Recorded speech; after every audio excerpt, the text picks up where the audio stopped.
Right, we've switched.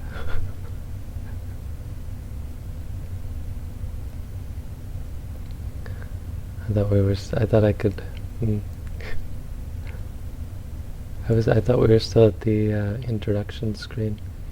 I switched over to the main screen, and here I am fiddling around with your video window. Good evening. Oh wait, let's go. Mess up everything.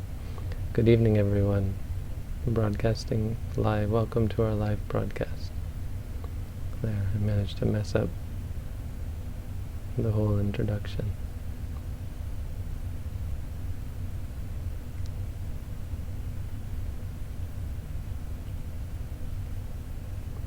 So this evening we are looking at Anguttara Nikaya Book of Threes, Sutta 156 in Bhikkhu Bodhi's book, 157 in the Pali.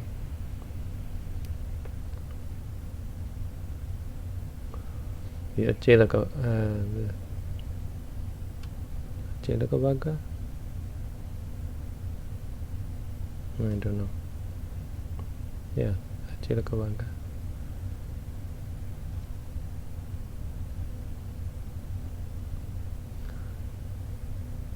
The three types of practice.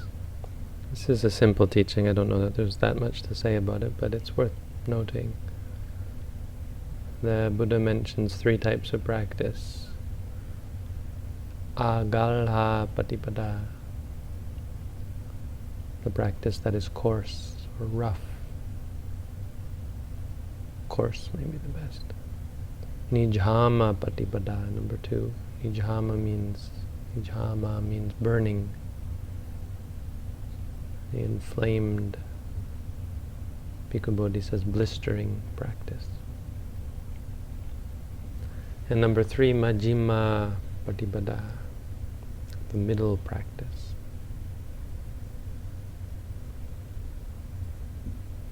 There are these three types of practice, he says. The coarse practice, the burning practice, and the middle practice. Or moderate. We don't really have a good translation of Majjhima. Majjhima means middling or in the middle. But it can also mean moderate or just right. Centered practice. Maybe that's a good one, centered. But it has different connotations in English that probably don't hold up in the Pali. So what are these three practices? The coarse practice is the practice of a person, the Buddha says. A person who has the view thus, natti kame sudoso, there is no fault in sensuality. There's nothing wrong with chasing after sensual pleasures, hedonism. It's all good. You only live once, eat, drink, and be merry. That's the best way to live. Best way to live, try to always get what you want. So kame supatabhyatang apajanti. Such a person indulges in sensual pleasures. This is called the coarse way of practice.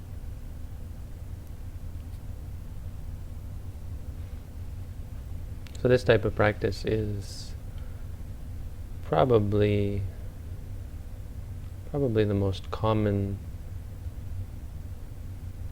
Well, it's probably the most common of all types of practice, the practice of indulging in sensuality. It's what we do when we're children, and then we try to do it as much as possible, generally as adults, though it's tempered by the knowledge that we can't always get what we want, and that we have to work for it, and the realization that there's a price that comes to the things that we want, but we still try and pay the price and get what we want. I think there's nothing wrong with it.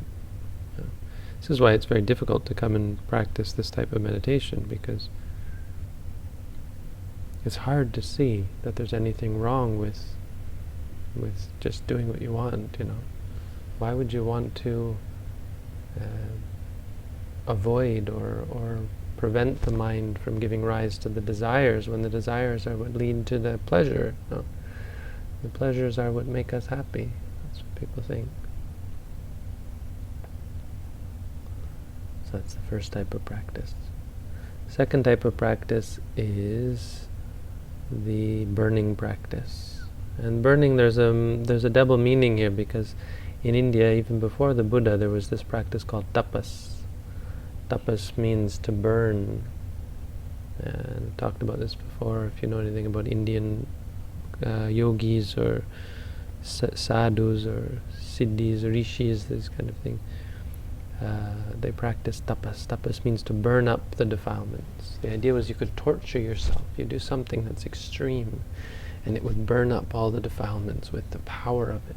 Right? So competition sports in modern times. We were just talking this morning about people who do gymnastics, all these Olympic.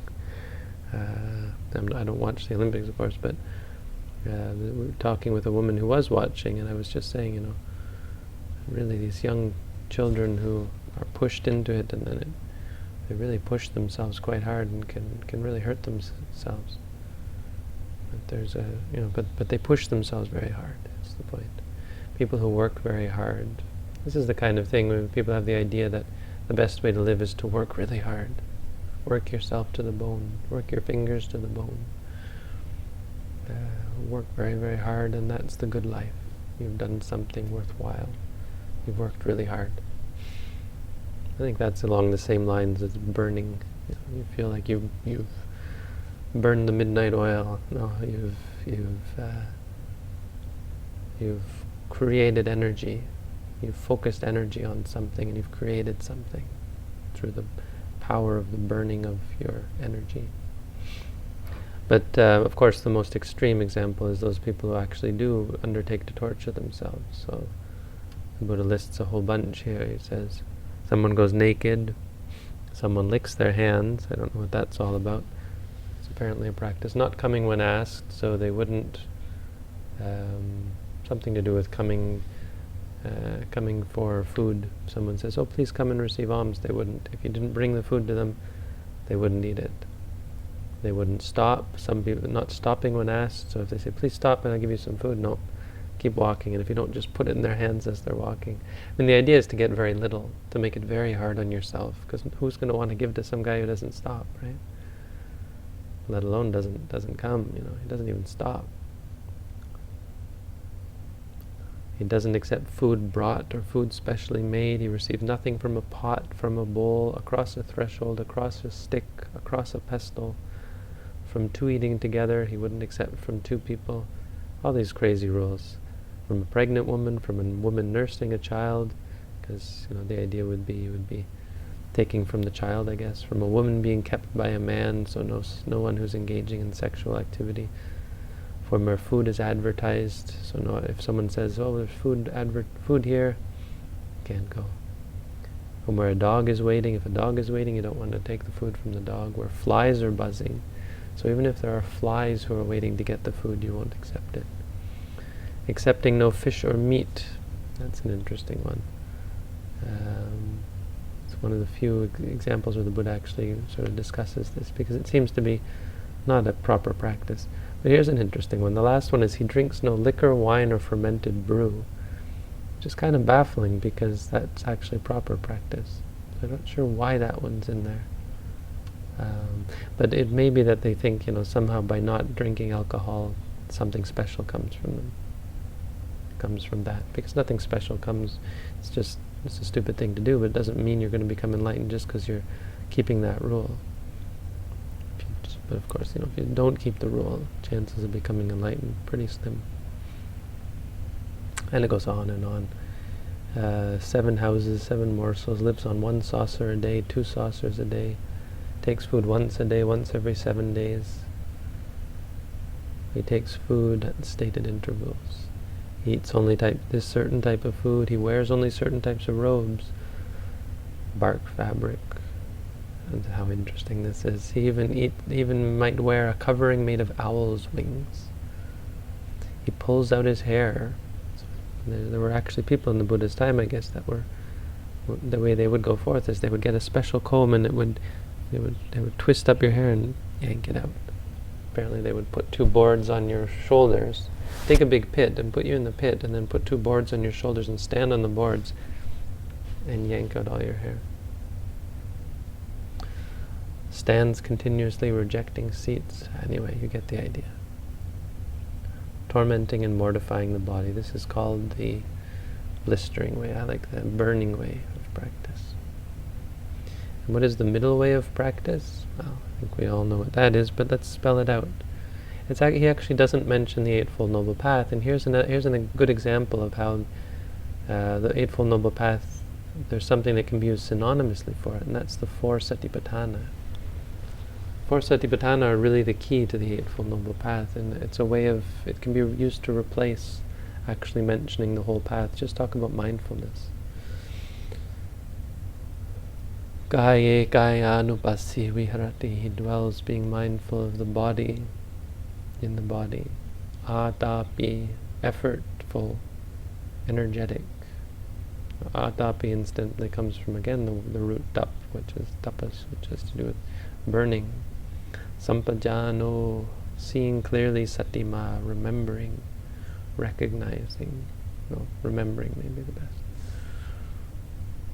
Vinaya loke abhijja domanasang, having given up, or giving up, greed and anger in the world. Vedana suvedananupassi viharati, and Vedana as well. So the body is the first one.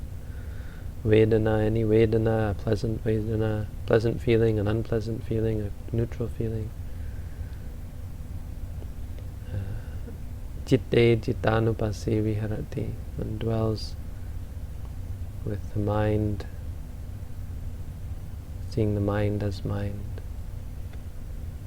Atapi sampajano satima. Dhammesu dhammanupassi, and the Dhammas, all the many types of Dhammas, the Nivarana Dhammas, the Indriya, the Khanda, all the Dhammas.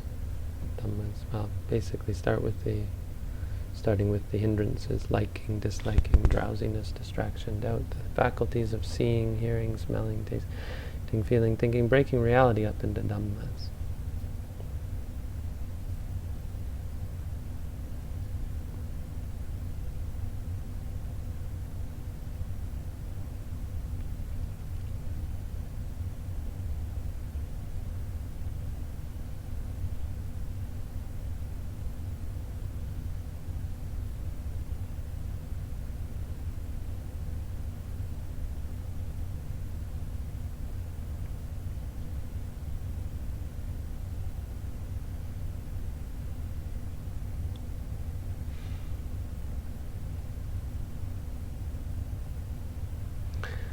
Interestingly, he actually goes on.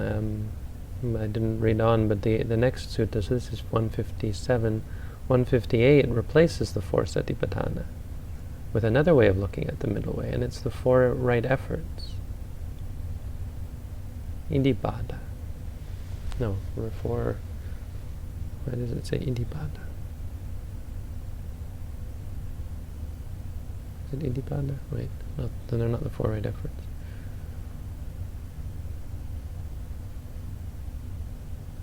Chandang, Viryang, no, Upadanam, Chandang, Viniti, Anupanam. No, it's not. Why does he translate? Oh, am I looking at the wrong one?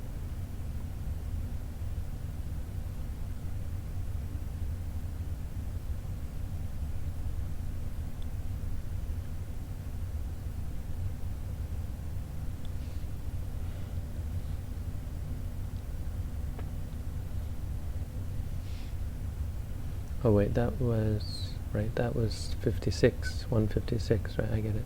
So 157 is the four right efforts. So instead of the four satipatthana, it could be framed in terms of the four right efforts. It doesn't have to be the 4 satipatthana. The 4 right efforts are non-arisen, generates interest in the non-arising of unarisen, bad, unwholesome states, and the abandoning of arisen, unwholesome states, the arising of unarisen, wholesome states, and the maintenance of arisen, wholesome states, for their non-decline, increase, expansion, fulfillment by development. The right efforts. Now the 4 iddhipada is another way, so there's chanda, which is, to succeed you need effort, you need interest, Virya, you need effort. Citta, you need to keep your mind on the object, on the practice. And vimamsa, you have to be able to investigate and discriminate. Or it could be understood as the 5 faculties. Saddha, you need confidence. Virya, you need effort. Mindfulness, concentration, wisdom. Or it could be the 7 bojjhangas. He actually gives a whole list, and this is actually the 37 bodhipakkhya dhammas. So what we're seeing here is actually the 37. There are these 37 qualities that are, all these lists. When you add them up, it adds up to 37. You've got the 4 satipatthana, you got the 4 right efforts, you got the 4 basis for success. That's 12. Then you got the 5 faculties, you got the 5 powers, which are basically the 5 faculties. So it's the same list. So that's 22. And then you've got the 7 factors of enlightenment: mindfulness, discrimination, energy, rapture, tranquility, concentration, and equanimity. That's 29. And then you've got the 8-fold noble paths: right view, right intention, right speech, right action, right livelihood, right effort, right mindfulness, right concentration.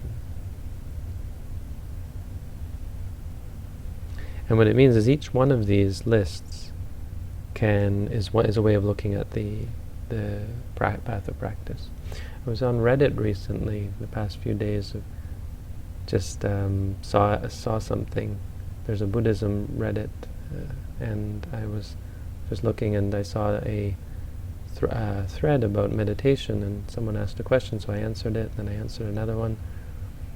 And someone was saying how dana is necessary for the path. And this is a good example, is that dana is not in here. You won't find dana in any of these, as far as I can see. I mean, dana is a practice that's useful, but it's not necessary. It's not essential. Not like these are. It's in a different category. Metta is another one. People say metta bhavana is necessary. It's not really. You really only need all of these. And it's based on the 4 satipatthana. The only one that really gives an actual object of meditation or an actual thing to do is the 4 satipatthana. The rest of these are qualities, really.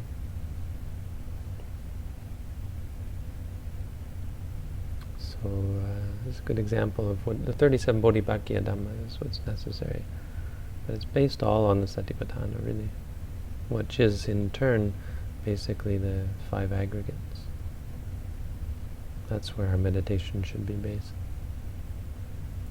Anyway, so I thought this was interesting because it's one of the few examples where the Buddha actually does talk about the middle way in this way, as the between these two extremes of sensual indulgence and self-torture. It's actually not something the Buddha talks about often, but it's probably got the highest ratio, or the highest relative, comparatively speaking, for the little that it's actually mentioned in the suttas. It's probably the most well-known. Related to how many, compared to how often it's actually mentioned, it's really quite popular. Probably the most popular in that regard, for how little it's mentioned. And I think this is one of the few examples of where that's deserved. I mean, mostly you would want to say, if the Buddha didn't talk about something very often, it's not very important. So, like dana is something that the Buddha talked about, but not really. In fact, he did talk about it quite a bit, or it's in the Tipitaka quite a bit, but not in the way of this is the essence of the path. It's just it's a good thing to do, and he talked quite often about it. But there are practices that didn't really get all that much attention, and so sometimes people pick up one sutta and say, "Oh, this is what the Buddha taught," when in fact didn't teach it that often. But this one I think is deserved. It was the first thing he taught, even though the people he was teaching to were quite a special audience. But it also, really captures the Buddha's practice himself, the Bodhisattva's practice, how he became enlightened. And it well sums up sort of the things we can do. We can either ignore spiritual practice or we can practice all wrong. And there's only one path that cuts through both of these. Because usually we're either one or the other. We're either not practicing at all, or we're practicing, we'll only end up wasting our time. So the Buddha's teaching is the middle way. And really it's important to keep this in mind, because otherwise you start to think that things like metta are the path, or dana is the path, and they're not really. The path is the four satipatthana. It's really quite clear. And then all these other ones that you build off of that. Of course, there are many other practices that can support that, but they can never replace the four satipatthana, because the four satipatthana are the five khandhas, the five aggregates. They're reality. I mean, if you don't know what I'm talking about, for those of you who aren't familiar with all this terminology, it just means reality, experience. Another way to look at it is seeing, hearing, smelling, tasting, feeling, thinking, because those are the 6 doors where the 5 aggregates arise. If you learn about the 5 aggregates, each one of them arises at the eye door, the ear door, the nose, the tongue, the body, or the mind.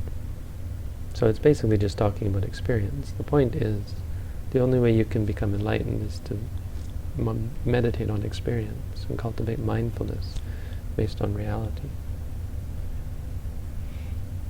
So, that's our Dhamma for tonight. Hope that was useful. So, got the technical side not off to a good start, but I think the Dhamma went over okay. Let's unmute Robin. Hi Robin, good evening. Hello, Bhante. We have some questions. We do, huh? We do. Is it mostly Tibetan monks that are from Nepal? What are your thoughts on Tibetan monks? I don't think about them much at all, sorry. Sir, in your booklet you mentioned noting gives rise to clear thought and therefore clear awareness. What is the difference between A, self-talk, B, clear thought, C, clear awareness, and D, normal thought? I don't know what self-talk is. Clear thought, clear awareness. Well, the clear thought would be a reference to sati, the actual act of reminding yourself, the mantra. Any type of mantra meditation is creating a clear thought. And that leads to the clear awareness. After, when you use the clear thought, creates clear awareness. I mean, they could also be used synonymously. I'm just using these words, trying to explain what we're trying to do, because a normal thought, the last one you asked, is a pretty good question. You can explain to me what the first one is. But a normal thought is a reaction thought. You see something and say, oh, that's nice, or that's unpleasant, or that's me, that's mine. So instead we replace that with a clear thought. This is this. This isn't nice, this isn't me, this is mine. This is seeing. And that's the difference. It's clear because it's objective. And it's clear because it's real. There's nothing nice about when you see something. That's all. Or especially when you say, this is me, this is a person, this is something this reminds me of something in the past, or that kind of thing. And actually, it looks like there are some examples. For example, we are noting the sight of a person. At what level do we stop frequency, color, and intensity of the light coming from the person, therefore identifying just the silhouette of the person, or B, difference in frequency, intensity from various parts of his body, therefore identifying the parts of the body, see how the parts of the body Ah, compose no, to no, give no, no, no, rise. no, no. I'm not going to go there. You stop at seeing. When you see, you stop at seeing. When you know that you're seeing, that's enough. Don't worry about the particulars. You're overthinking it, way overthinking it. That's actually quite impressive. Seeing is just seeing. If you start to go deeper, you have to say thinking, thinking.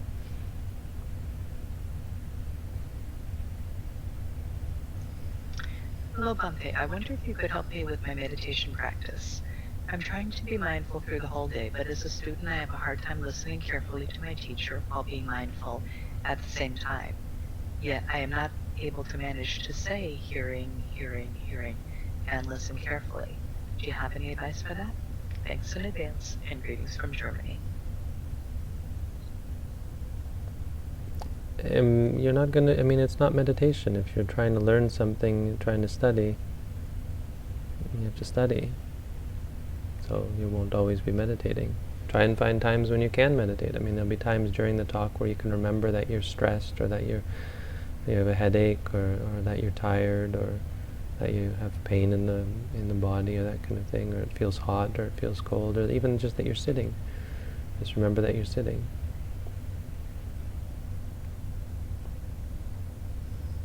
Or wanting to be mindful. Worried about being mindful, stressed about it. Question. I feel like shouting. This is hard work. Bhante, there are lots of experiences of mildish pain in my forehead. I have trouble discerning whether or not there is liking or disliking there, as they are fairly mild. I'm actually quite unclear about the experience of disliking and liking. I get to the noting of, say, pain or anger or fear, then I can't distinguish if there's liking or disliking. Is this lack of clarity normal when beginning meditation? Yeah, you're probably, again, overthinking it, and there's worry. The mind is very tricky, By the time you're actually wondering about that, your mind has tricked you in a new way. You probably actually got it right. You said pain, pain, and then suddenly your mind starts to worry about, did I do it right? That's another habit. That's a habit that you have to catch. And when you're worried about it, or frustrated about it, or so on, you have to note that. When you're doubting about it, whatever that is. There's nothing, it's not magic. It's fine. If you say pain, that's fine. You don't have to know that you're disliking. If you know that you're disliking, then you'd say disliking. Try to keep it, when you know that this is what you're experiencing, just remind yourself that's all it is.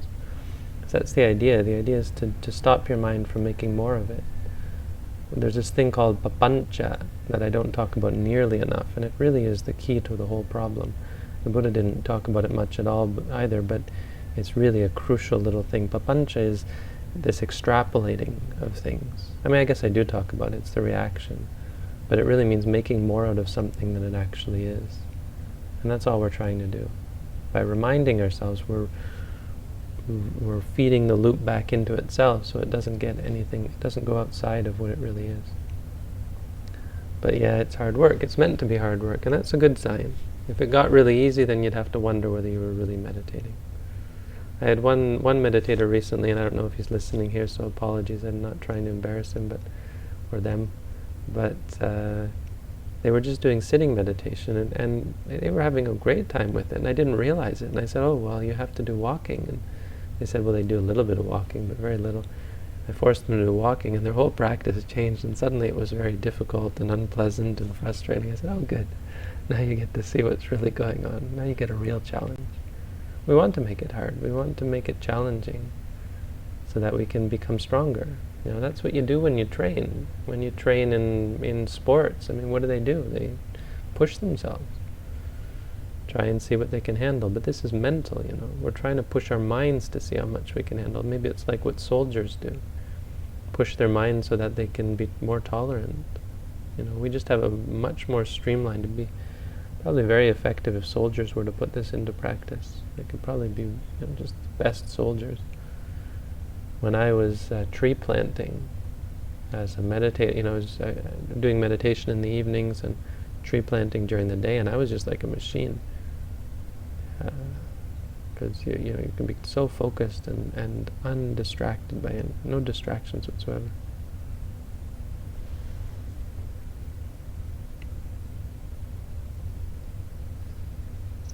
can't find the live video on YouTube. What page do you look for the live link?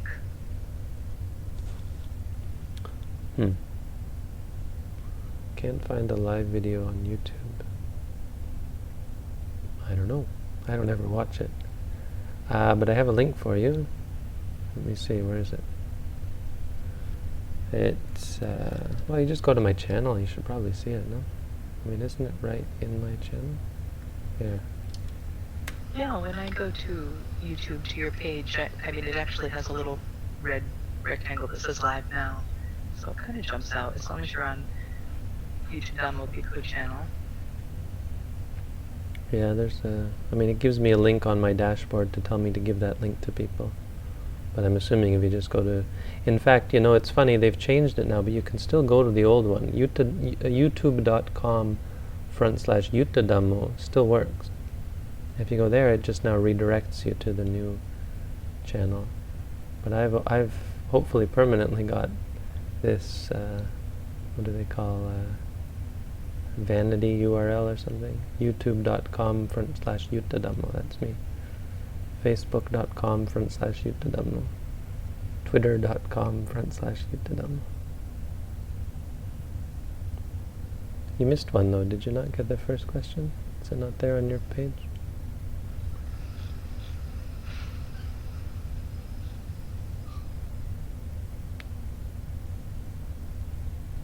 I did miss one, I'm sorry about that. How do we practice Chitta Vipassana when walking meditation? It feels like only Vedana Vipassana is possible during walking meditation, as the feeling of foot movement is too strong to look at for the mind, or Chitta Vipassana, and if we do so, we lose mindfulness of the walking process. Okay, you're confusing Vedana with with Kaya. What you're talking about is actually Kaya Nupassana. It sounds like you might have a Goenka background, because he talks a lot about sensations, and I think some of his students get it mixed up, because it's not Vedana. Vedana is feelings of pleasure, pain, or calm. There's 5 types of feelings, really. I mean, there's Vedana in there, but that's not what you're experiencing. What you're experiencing are the dhatus, the rupas. Kaya Nupassana, the movement of the body. When you move your foot, that's Kaya. Anyway, I suppose that's not really your question, but you're asking how you practice Chitta Nupassana. Well, while you're doing that, I mean, first of all, you're aware of the mind being aware, you know, the mind going out to the body. And you're aware that the mind is impermanent, and the knowing of the moving arises and ceases. So the movement arises and ceases, and the knowing arises and ceases. The knowing doesn't last longer than the moving, of course, and the knowing doesn't start until the movement starts. So they arise and they cease together. That's the mind. But of course, you can also be mindful of the thoughts. So if you're walking and you start thinking, then you should stop walking. I mean, you don't always have to do this, but if you really get distracted, then you would stop and stand still and say thinking. That would be a good practice. But for sure, as you're doing walking, you're going to be aware of all 4. Although, you know, technically you'd only be practicing Kaya Nupassana. So Chitta Nupassana, you'd have to stop. And Dhamma Nupassana, you'd stop, and if you were angry or frustrated, or if you wanted something, or if you were tired or distracted or worried or so on, or if you see or hear or smell or taste.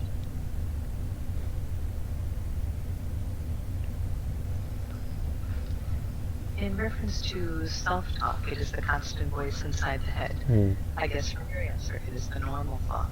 In reference to the noting question, when you say seeing, what am I seeing? Just the frequency and intensity of light coming out of the object? Is that all? My question was then, what use is it to just stop at noting the light? Yeah, it's not about the frequency, intensity of the light. It's just the. No, I mean, I still think you're going a little bit too detailed into it. It's seeing. You know, can you not distinguish seeing from hearing? When you see something, that's seeing. But as to why that's useful, well, that's, you know, hopefully, I'd hope that my book actually explained that. But you know, and I've explained it. You know, I explain it often. Noting helps you, it prevents you from extrapolating, it prevents you from judging. You only experience things as they are, you don't react to them. It's a replacement for the reactions. That's what the use of it is.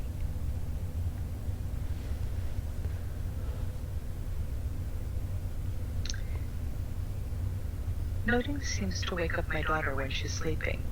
Is this common? And other than moving farther away, do you have any suggestions?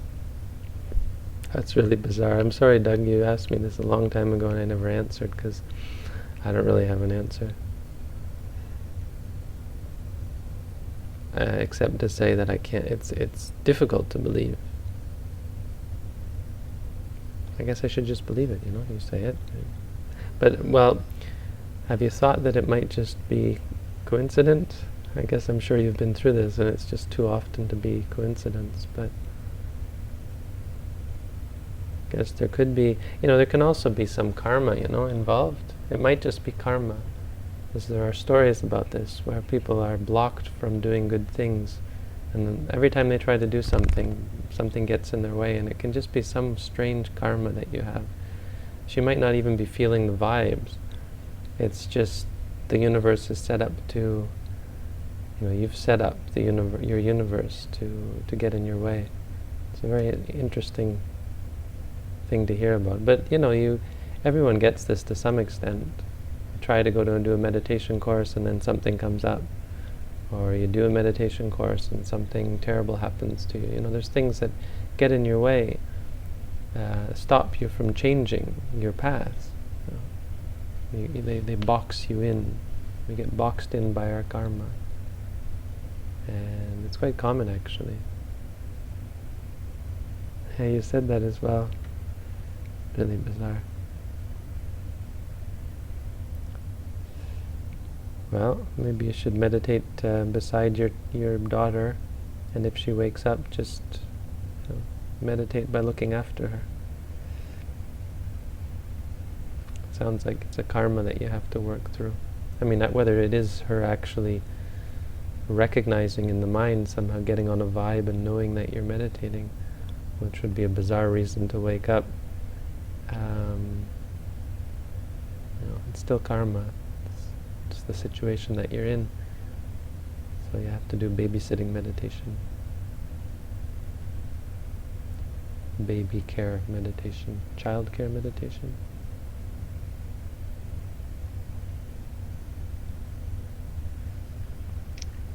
Bhante, is self-mortification caused by the third fetter, Silabata Paramasa? That's a good question. Self-mortification. I mean, yes, many of those are, but the question is whether it has to be. I mean, I think that might not be the complete proper way of looking at it. It's not caused by that. Silabata Paramasa is just one of the things that one gives up as a sotapanna, right? But you could just as well say that it comes from wrong view. Silabata Paramasa practices. I'm just trying to think if there's a way that you could frame it that it's not. Yeah, I mean, I don't know that you could say that, well, just practicing too hard. So if you meditate too much or push yourself too hard in meditation, it's not really Silabata Paramasa. Sila are rules or precepts, and Vata is practices. So it's the negative and the positive, not doing certain things that have nothing to do with the practice, and doing things that have nothing to do with the path. So I don't think that torturing yourself necessarily has to fall under one of those, but it usually does, right? But simply torturing yourself, because you can torture yourself by pushing yourself too hard. Anyway, I don't think that's not how I would look at that. Silabata Paramasa is something you give up, but what causes these things are moha, usually moha, avidya.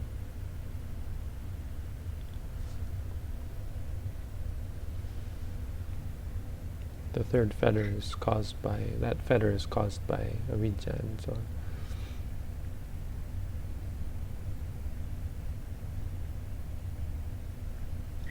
Okay, what is the list of fetters? How many are listed? Or 10. So a Sotapanna gets rid of 3. That's Sakaya Ditti, wrong view of self, or view of self basically. Silabbata Paramasa is wrong practices, attachment to wrong practices, practices that have nothing to do with the path, thinking that they have to do with the path, but both precepts and practices. And Vichikicha means doubt about what is the right practice, doubt about the Buddha, that kind of thing. An anagami, a sakadagami weakens the next 2 fetters, which are kama chanda and patiga. Kama chanda is desire for sensuality, and patiga is aversion, but they don't cut them off. An anagami cuts off kama chanda and patiga. So this is most greed and anger. Greed and anger relating to sensuality, but an anagami can still have attachment and I think aversion, but it's aversion and attachment to becoming. So it's I think they are, let me see, bhavaraga, vibhavaraga. I'm mixing the lists up. Rupa raga, arupa raga, I can't remember. An arahant gets rid of the other 5. So the 2 of them are in regards to desire and aversion for becoming, and then the other 3 are conceit, distraction, and ignorance. So only an arahant gets rid of conceit, distraction, and ignorance, and desire and aversion towards becoming. It's kind of discouraging that you have your ignorance all the way through Arahant.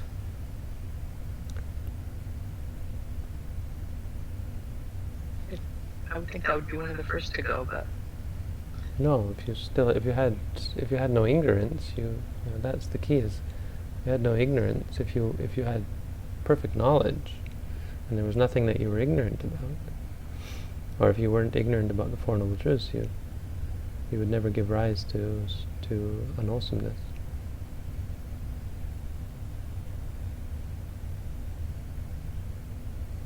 that makes sense. Thank you, Bhakti.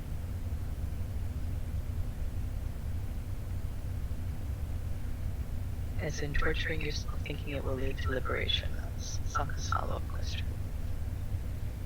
And Doug's follow-up question was, with his daughter noting it's so frequent that his wife doesn't want him to meditate in the house. Yeah. I'm curious, how far away, Doug, how far away do you have to be before this doesn't happen? That's a good question. So interesting.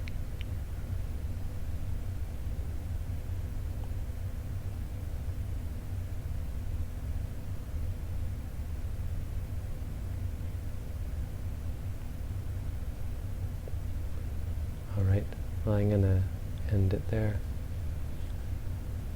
Wishing Doug all the best in his meditation endeavors and his child-rearing endeavors and his family endeavors.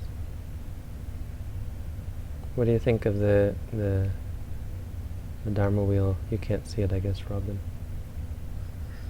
I don't see it right now. There's a Dhamma wheel right here. I'll have to check out YouTube right after.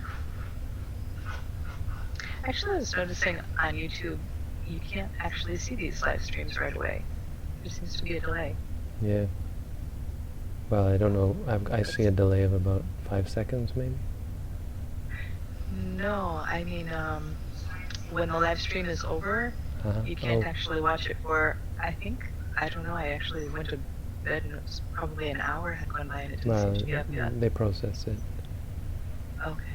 They do some... Yeah. I mean, that's like that with all videos, really. Any video that I upload, although these are longer, so they tend to take longer. Yeah, they process it. process it in different formats as well. Okay, I guess I just didn't notice it back with the previous version. Okay, so that's all for tonight. Thank you. Thank you, Robin. Thanks everyone for coming out.